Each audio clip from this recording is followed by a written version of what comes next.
Hello, everybody, and welcome back to Think Tank Sports. Think Tank Sports, where we think and you listen.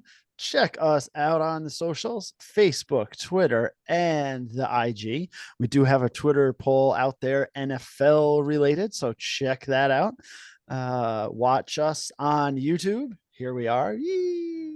I don't know what that was all about. And listen to us on Spotify for podcasters or wherever you get your podcasts.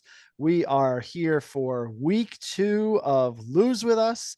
Of course, if you followed along last year and last week, you know that Lose With Us brings in Stevie Covers, who is doing his best. I'm going to go with Dustin Johnson attire here with the golf sweater and the hat. Nice. Looking like he's getting ready to go out on the golf course. And of course, my sidekick and partner in crime, Mike, up there on the screen as well. So, Mike, how the heck are you? Doing good, gentlemen. Nice, clean fall, crisp air day. Oof. Love it. A good night if you're out and about to go see some high school football. Support your local programs. That being said, Stevie Covers, why don't you just reiterate for the folks what Lose With Us is all about and how we're going to set this up and keep track of it this season, buddy. Yeah, for sure. First of all, I will always take a Dustin Johnson comparison. So Okay. thank you for those kind words. Oh, yes, you're welcome. Yeah, he's doing pretty well financially, and spouse wise as well.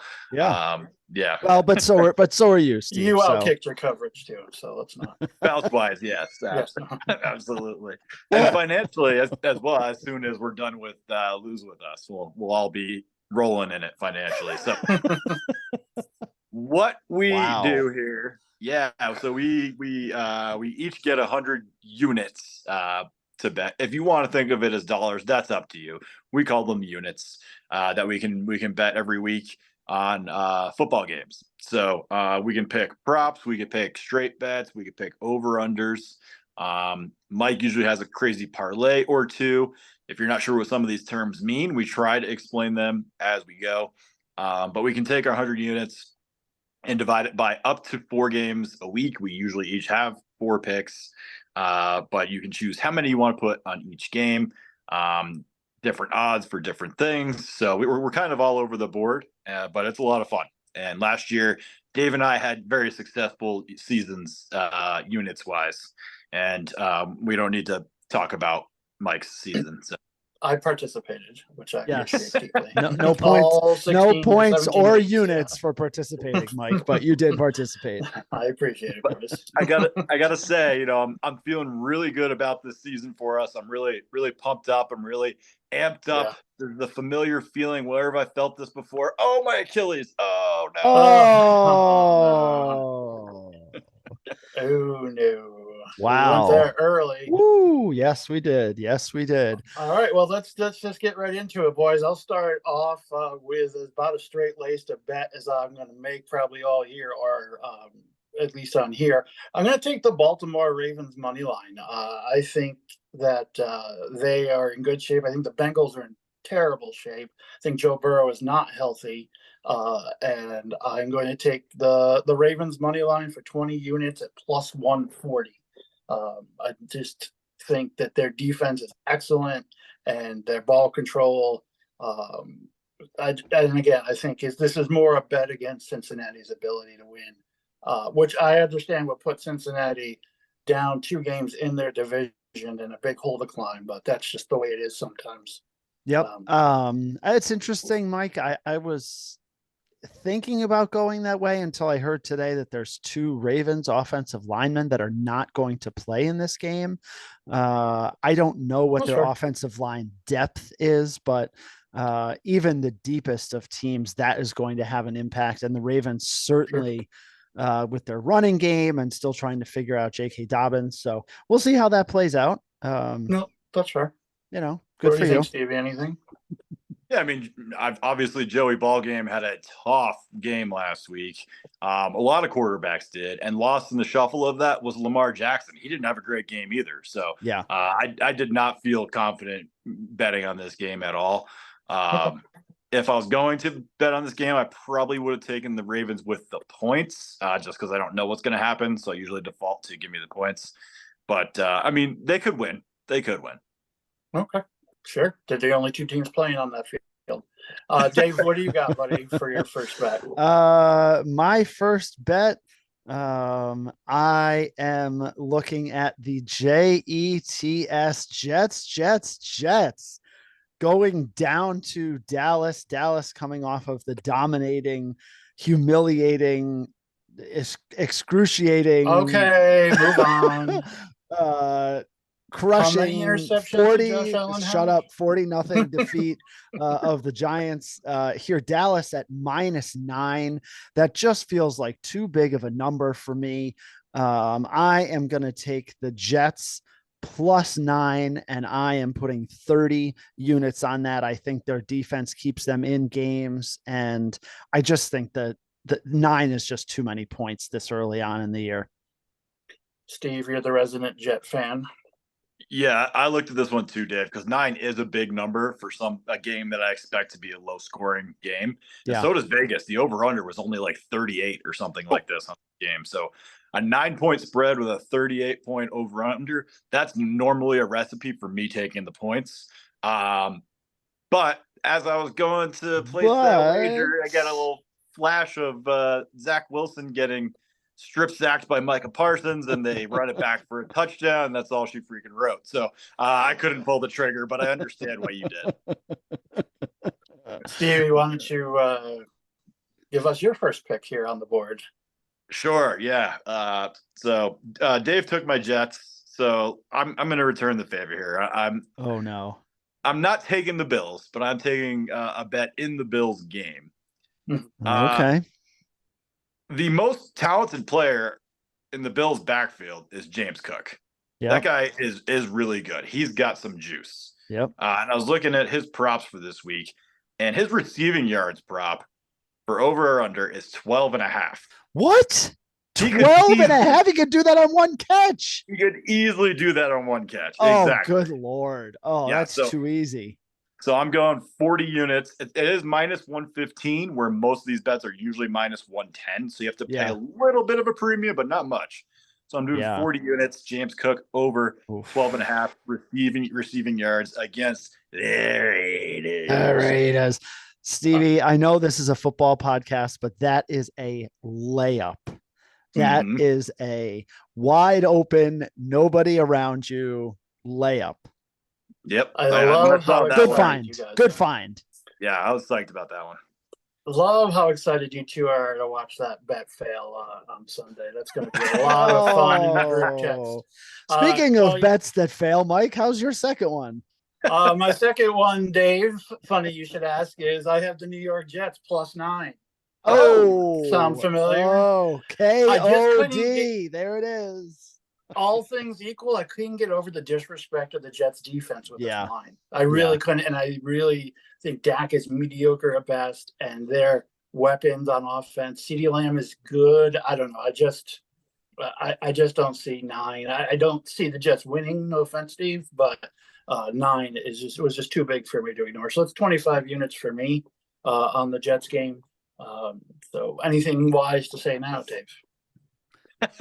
No, I mean, I agree with you there. I took the Jets, and I feel more confident because I did 30 units. Excellent. So why don't you give us your second pick then, buddy? So my second pick, and Mike and I were talking about this on our week 2 preview podcast, which is up for your listening and viewing pleasure. So take a look at that. The Sea Chickens at the Lions, Detroit -4.5. Seattle, I don't know. They're another team that has some offensive line injuries. Not looking too great. I'm riding that wave that is the Detroit Lions after week 1. So I am taking the Lions -4.5 and 20 big units on that. That's 20 Randy Johnsons if you're keeping track at home. I think the Lions having a few extra days off too is going to help in this case as well, as far as game planning and health. Valid point. So I'm on. I didn't quite pull the trigger, but I did look at that one, Dave. Okay. Stevie, what do you got? I have a bet from that game as well. Oh, Dave, jeez. I'm with you on. Hey, listen, I'm with you on the Lions, and I'm with you on especially on the Seahawks. Like, they limped their way into the playoffs last year. Yep. Geno Smith, he's Geno Smith. Like, I don't care. I Right. don't care if he was good last year. He's still Geno Smith. Also, you mentioned 20 Randy Johnsons there, and I just pictured pigeons everywhere shuddering. And Oh, and I didn't even think about the Seattle connection. The That sea was just chickens, yeah. added. Ooh, Yeah. boy, on fire. So again, I'm taking a player prop in that game. We all saw David Montgomery for the Lions last week and what he did when they gave him the ball. And then we saw what Jahmyr Gibbs did when they gave him the ball. And they were very different players when they got the ball in their hand. Yes. So I'm jumping on the Jahmyr Gibbs train here. The prop that I found is I'm going to take him for over 65.5 combined rushing and receiving yards, which again, to me, feels like a layup. Oh yeah, And yeah, again, that's a good one. Again, paying a little bit of premium at minus 115, but 20 units on 65.5 rushing and receiving yards for Jahmyr Gibbs. I like it. Is he going to be this year's Breece Hall for you potentially? Because you rode that train last year quite a bit. Yeah, I did. Until the train got derailed. Literally, I rode that train till the ACL fell off. Yeah. Oh, we got wow. Oh, Mikey, what do you got? No one calls me Mikey. My mother called me Mikey once. Once. If you haven't seen Johnny Dangerously, folks, go see it. Dating it's ourselves. 1985, I believe. It is a classic. Inspired by Steve's player props and my own New York Football Giants. I couldn't ignore this one. Daniel Dimes Jones plus one or over 1.5 touchdowns in the game. That is plus 130, which isn't super meaty, but still, I thought over 1.5 touchdowns, rushing or receiving. I like that. Or no, passing, not receiving. Just passing touchdowns. Right. Okay. Yeah, that's okay. No, it's just passing touchdowns, not rushing. Okay. So 1.5 passing touchdowns.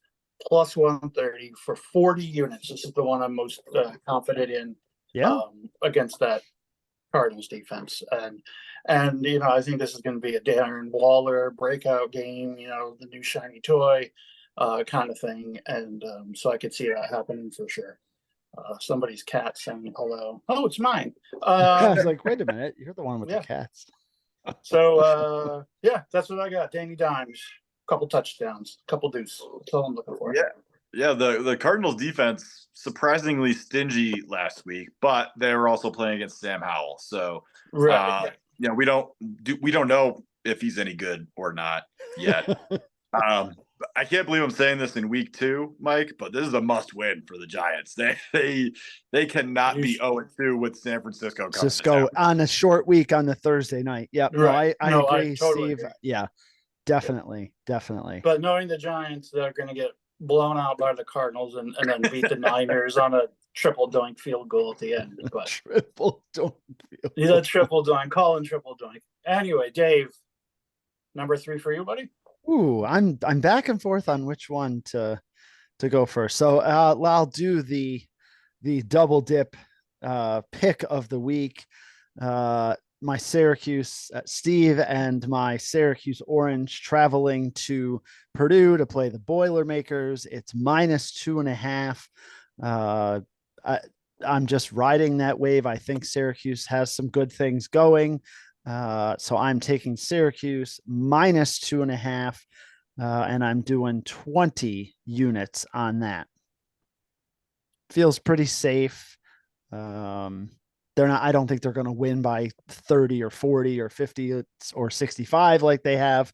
But I still think it's a safe number. Yeah, I have no feel for either team. So what do you got, Steve? Yeah, I have no thoughts on this one either. Syracuse has put up a lot of points in their first 2 games, but against cupcake teams. So, Yep. Yeah, Do we know anything about them? I don't think we do. But hey, it's not a lose with us if Dave doesn't take the orange. That's right. That's right. So what do you got for three, buddy? Fair. Steve? All right, my next pick. Let's see. I'll go with my one college game that I picked, and I am going with. I mean, there hasn't really been a dominant team in college football this year so far, except for maybe two. I think USC has looked really really good, Yep. and the other one Oh is no. Florida State. Oh, Florida okay. State Yes. has looked so good. Yep. They're playing at Boston College, which is not a great environment to be playing college football in. No. 26-point favorites though. I feel like this is a 50-7 game. Yeah. So I'm going to take Florida State. I'll lay the 26 points and I'll do 20 units on it. Yeah, that seems low, 26 for the disparity in talent there for sure. Yes. You don't see a lot of high scoring games out there at Chestnut Hill, Mike. No. And my one of my nieces just started there as a freshman. Boston College struggled against, it escapes me who they played week 1. But it was Holy so Cross. It was Holy Cross. They almost lost to Holy Cross. No, this game, week week 0, but the game was so bad that most people left in the third quarter, including my niece. I can't remember who they played.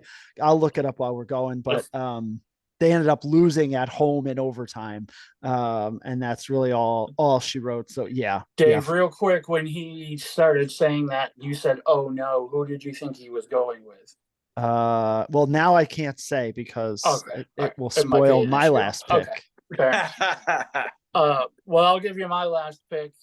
Steve mentioned when he introduced the podcast here that I do have some occasional parlays. This one's tame. It's week 1. Got to ease into the season. It's only 5 teams. Really. This is what they call the same game parlay. Love it. I have the New Orleans Saints money line and the over of 39.5. Saints money line to beat the Carolina Panthers and the over of 39.5 plus 195 for 15 units. I'm not going crazy on it. But if it hits, it'll be a nice little pop. I think, the Saints have some offensive weapons. We did have a Michael Thomas sighting last week. Olave is certainly pretty good. And I know Kamara is still suspended. I know Derek Carr is at least serviceable, right? Can we say that? So, he's more than serviceable. I have no idea what the Panthers are doing. The Panthers seem like a rudderless ship. So we'll see. But that's I saw that, caught my eye, and that's what I went with, gentlemen. I'm impressed, Mike. A reasonable parlay from you. Thank you. Appreciate that, buddy. We can grow. We can mature even at my staunch old age. Yeah. Sure. David, wrap it up. Well, Stevie and Mike, there's a big game going on in Colorado this weekend, Steve. I don't know if you're aware. College game day. You thought he was going.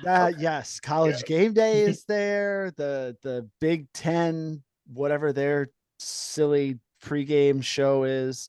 Big noon. Big noon. Yeah, big wahoo, big crap. Who cares? And so the hype is there. This is Colorado hosting Colorado State. We got a rivalry game. We've got all of this momentum with Colorado and Deion Sanders and his son and everything else. Well, I found an interesting prop in this game. The first quarter over under is 13.5. Oh, wow. And I thought, geez, that seems low. So I am taking the over, and I'm putting 30 units on it, my remaining 30 on that. I just feel like that just seemed too easy. Yeah, there's some infighting between the two coaches and, all of that. I think Deion's going to find a fight to pick every week with a coach just to get his team Well, on of edge. course. But Yeah, of course he is. the old Bobby Bowden routine. Steve, forgive me, I don't know all the geography out there. How far away would you have to travel to go see a game from where you live out there in the Denver area? For me, it'd be about an hour and a half for me because I'm south of Denver. So, yeah, if you want to go from Denver to Boulder, it's probably about 45 minutes. Would you ever consider go with all the hype now and everything on the line out there? Would you ever consider going out? I would if tickets weren't stupid expensive. Right. Yeah. I would imagine. As soon as Dion took over, the ticket prices went through the roof. And I actually looked at taking Colorado in this game because Colorado State is not good. Yeah. Right. However, they're just too hot for me. Like it's way too popular a bet. Yeah. The sports books took a bath last week when Colorado covered against Nebraska. So I think they're juicing that line a little bit against Colorado State. And Dave, on your first quarter bet, both of Colorado's games, they've gotten off to slow starts in both games. So we'll see what happens in this one. It's over under. It's one touchdown for each team. And everything that you said, Steve, is the reason why I stayed away from taking Colorado to win the game outright. It does just feel like one of these games is going to be a big letdown. And I was like, well, it could be this one, and I don't want to be a part of it. So I'm just going to take what I think is an easy one. So good one. Yeah, Steven, wrap us up, buddy. Yeah, it's been mania. I'm seeing videos on Twitter of like kids walking to class and literally walking by Dwayne "The Rock" Johnson on campus. Like it has been mayhem in Boulder. Yeah. All right, my last pick, going back to the NFL, and they looked like the best team in the AFC last week. Miami Dolphins. They looked phenomenal against offense. Against the Los Angeles Superchargers. On offense, they looked phenomenal. Yes.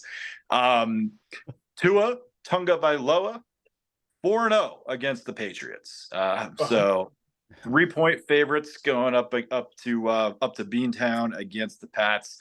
I'll take the Dolphins minus the 3 for 20 units. This is the Sunday night game, right? Yeah. So yeah, we'll see. I mean, the Patriots seem to be game. I know when we were talking yesterday, Mike was saying he thinks the offense is going to be a little bit better. Bill O'Brien, you could see his impact on the game with some different and the play calling against the Eagles. But I still, despite all of that, the Patriots, I think, are the worst team in the AFC East. And so, yeah, I like it. I like it, Steve. I don't like the Dolphins being 2-0, but as I told Mike, I will root for the Patriots, as horrible as that is, because I need all 4 AFC East teams to be 1-1 after this week. They're also wearing the old Patriot Pat uniforms. The red ones with the white helmets. Right there. Yeah.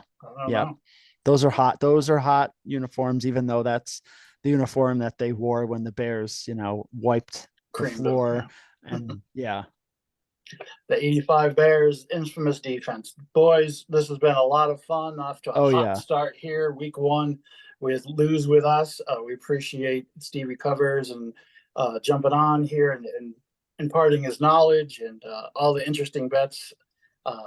Could be a good year. So we're looking forward to it. Watch for us on all the social media platforms. Like and subscribe on YouTube. That's really where it's at. That would help us tremendously, and interact with us. Let us know how you're doing, if you agree with what we're saying, if you actually played some of the stuff, and how you did. So we would love to hear that. But in the meantime, thanks for listening here at Think Tank Sports, where we think and you listen as we strive for 5. Good night, people. See ya.